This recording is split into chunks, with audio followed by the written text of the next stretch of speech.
Imagine o cenário, 1974. Tim Maia era, sem dúvida, o maior showman do Brasil. Ele tinha dinheiro, prestígio, os melhores músicos e uma lista de sucessos que não parava de tocar nas rádios. O síndico vivia intensamente o estilo de vida, sexo, drogas e rock and roll. Ou melhor, soul. Mas por trás das cortinas de fumaça e das festas intermináveis no seu casarão, Tim sentia um vazio profundo. Ele buscava uma resposta que a fama não conseguia dar. Foi então que, por um acaso do destino, ele encontrou um livro sobre a mesa de cabeceira de um amigo.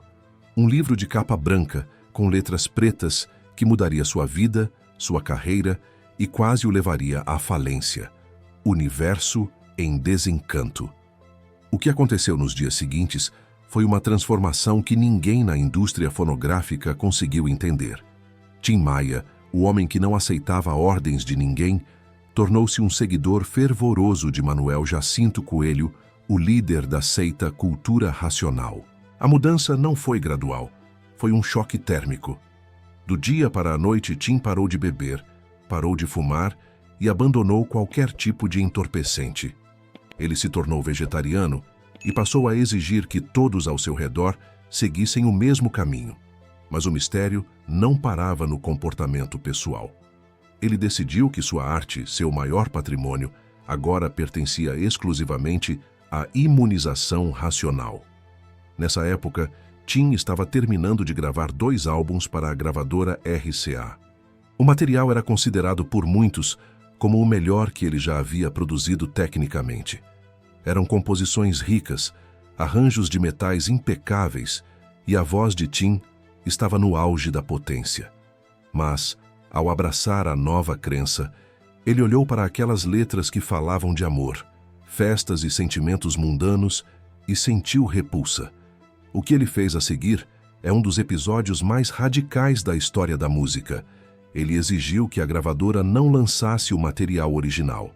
Diante da recusa da RCA, Tim comprou as fitas master com seu próprio dinheiro, uma fortuna na época, e decidiu regravar tudo do zero. Ele jogou fora os hits prontos para compor letras que eram, essencialmente, propagandas da seita. Ele obrigou sua banda, a lendária Vitória Régia, a se vestir inteiramente de branco. Instrumentos foram pintados de branco. O casarão de Tim tornou-se um quartel-general da cultura racional. Quem quisesse tocar com o síndico teria que ler o livro. Se você fosse flagrado com um cigarro ou uma cerveja, estava fora. Tim estava convencido de que os discos voadores viriam buscar os imunizados e que ele era o mensageiro dessa verdade. Ele não queria mais saber de "Gostava tanto de você" ou "Azul da cor do mar". No palco, o público que esperava os sucessos românticos dava de cara com um Tim Maia estático, de terno branco, pregando sobre a energia racional e tentando convencer a plateia a comprar os livros de Manuel Jacinto. O mercado entrou em pânico. Seus amigos achavam que ele tinha tido um surto psicótico. As rádios se recusavam a tocar músicas que diziam "Leia o livro é a salvação". Foi o início de um isolamento que quase apagou o nome de Tim Maia do mapa. Ele estava gastando tudo o que tinha para financiar os discos Tim Maia Racional Volume 1 e 2, lançados pelo seu próprio selo, o Seroma. Ele não buscava mais o topo das paradas. Ele buscava a transcendência.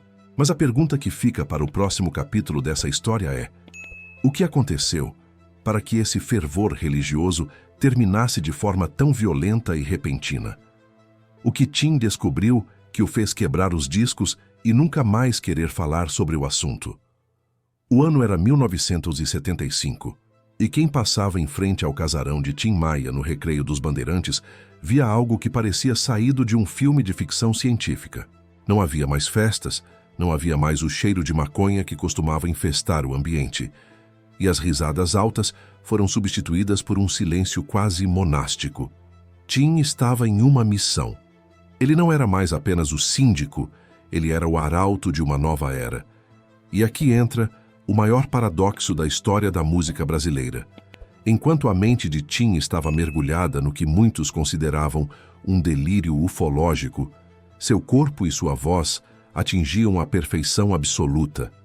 Como estava proibido de usar qualquer substância, de álcool à carne vermelha, o organismo de Tim limpou. A rouquidão clássica deu lugar a um brilho cristalino. Ele alcançava notas que antes eram difíceis e tinha um fôlego que parecia infinito. Foi nesse estado de pureza forçada que ele gravou os discos Tim Maia Racional Volume 1 e 2. Mas, se por um lado a música era celestial, o ambiente de trabalho era um inferno para os músicos da banda Vitória Régia. Tim tornou-se um ditador benevolente, mas implacável. Todos tinham que se vestir de branco, todos tinham que ler os livros da cultura racional, e ai de quem fosse pego com um cigarro escondido atrás do amplificador. Ele acreditava que a impureza de um músico poderia contaminar a frequência vibracional da música que salvaria o planeta. Tim gastava fortunas do próprio bolso. Como as grandes gravadoras não queriam tocar no material doutrinário, ele fundou a Seroma. Ele mesmo levava os discos para as rádios, mas os locutores que antes imploravam por uma entrevista, agora fechavam as portas. Tim enlouqueceu, era o que diziam nos corredores. Ele não se importava. Ele subia ao palco, mas em vez de cantar, gostava tanto de você, ele passava 40 minutos pregando sobre a imunização racional e o retorno aos discos voadores. O público frustrado vaiava. Tim, em resposta, dizia que eles ainda eram seres em estado de bicho e que não estavam prontos para a verdade. Ele estava disposto a sacrificar cada centavo e cada fã em nome de sua crença em Manuel Jacinto Coelho, o líder da seita. Mas o mistério que realmente intriga os historiadores é o que aconteceu nos bastidores desse relacionamento. Tim tratava Manuel como um deus vivo, um ser de outro planeta que habitava um corpo humano. Ele doava carros, dinheiro e equipamentos para a sede da seita em Belford Roxo. No entanto, rachaduras começaram a aparecer no cristal da fé. Tim, que era um observador atento da natureza humana, começou a notar contradições. Dizem que o estalo final veio de forma mundana e brutal. A lenda conta que Tim, em uma de suas visitas à sede da seita, teria flagrado o mestre Manuel Jacinto fazendo algo que ia contra todos os preceitos de pureza que ele exigia dos seguidores. Algumas versões dizem que ele foi pego comendo carne, outras mencionam questões muito mais graves, envolvendo a conduta moral do líder com as mulheres da seita. O fato é que a desilusão de Tim não foi pequena, foi uma explosão atômica. O homem que pintou o mundo de branco sentiu que tinha sido enganado da forma mais vil possível. Ele não apenas saiu da seita, ele declarou guerra. O que se seguiu foi uma cena de fúria cega. Tim voltou para casa e, em um estado de transe violento, começou a quebrar tudo o que lembrasse a cultura racional. Ele pegou os livros, aqueles que ele dizia serem a salvação da humanidade, e os jogou pela janela, gritando impropérios contra Manuel Jacinto. Ele ordenou que os músicos jogassem fora as roupas brancas, e o mais doloroso para a história da música, ele tentou destruir os estoques dos discos racionais. Ele queria apagar aquele período de sua biografia como se nunca tivesse existido. Mas será que é possível apagar a fase onde ele cantou melhor do que em toda a sua vida? E como ele lidou com a falência total que essa obsessão deixou para trás? A desilusão de Tim Maia com a cultura racional não foi um divórcio amigável, foi uma demolição.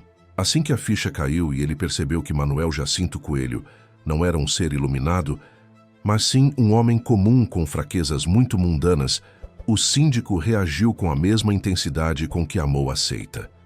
A lenda diz que ele subiu no telhado de sua casa e começou a gritar para os vizinhos que o mestre era um safado.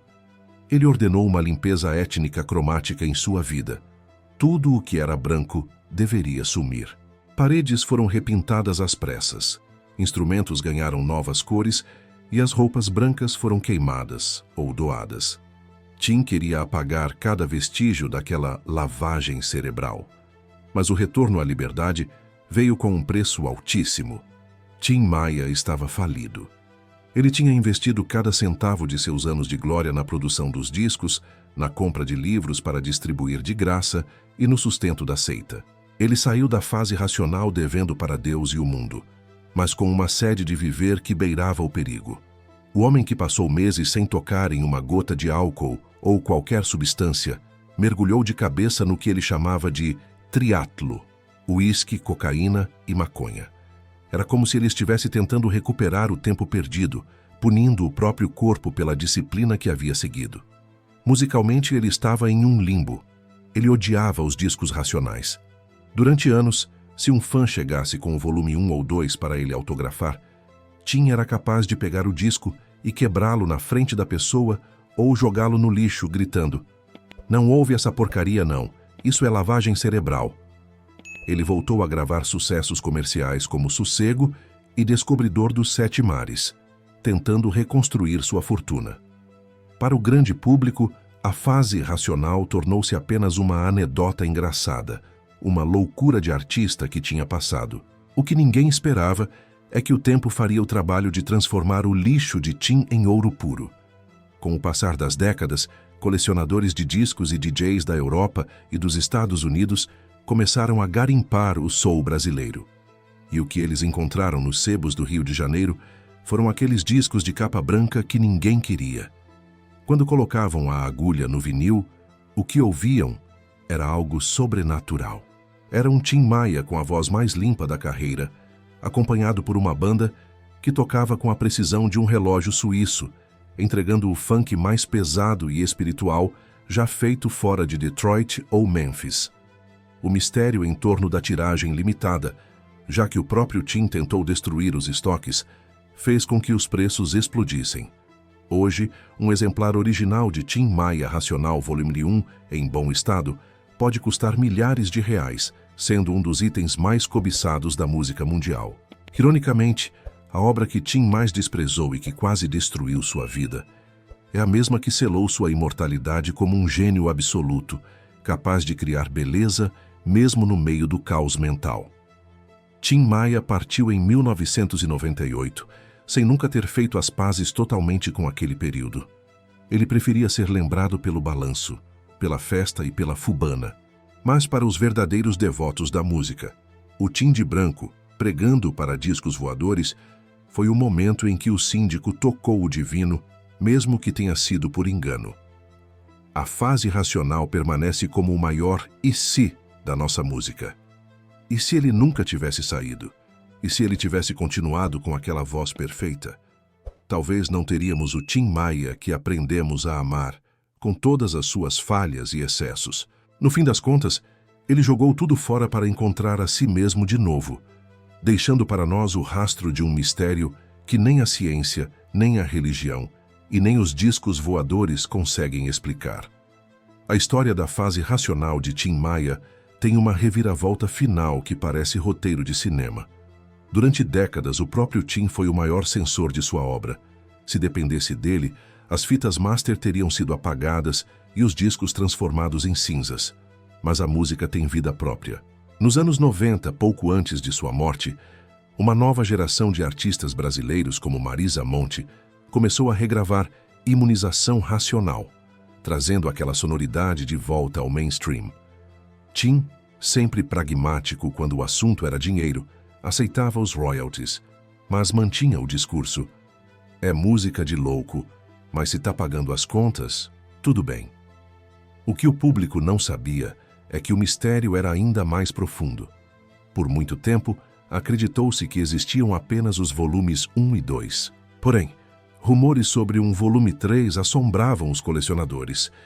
Dizia-se que Tim havia gravado mais material antes do rompimento traumático com Manuel Jacinto. Esse material ficou escondido por décadas, como um tesouro proibido. Somente em 2011, anos após a morte do síndico, essas gravações foram oficialmente recuperadas e lançadas, revelando um Tim Maia ainda mais experimental, flertando com arranjos que o Brasil ainda não estava pronto para ouvir em 1975.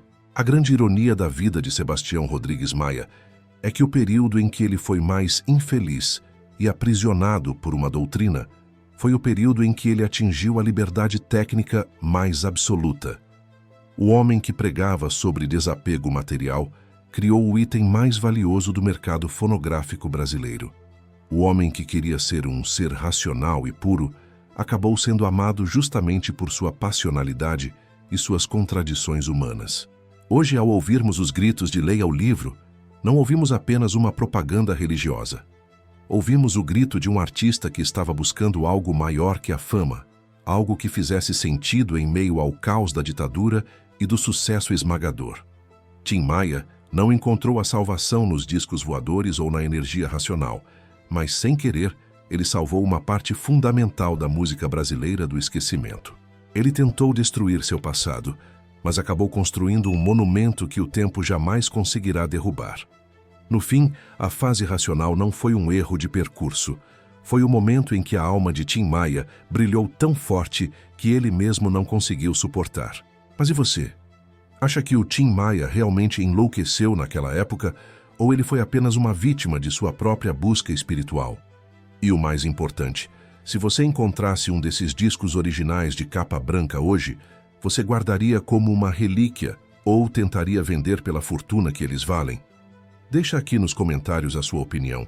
Eu quero muito saber o que você pensa sobre esse lado B do Síndico. Se você curte essas histórias reais e obscuras da música brasileira, não esquece de se inscrever aqui no canal. A gente está mergulhando fundo na vida do Tim Maia e tem muita coisa que o grande público ainda não sabe. Clica no botão de gostei para o YouTube entender que esse conteúdo é de valor. Valeu e até o próximo vídeo.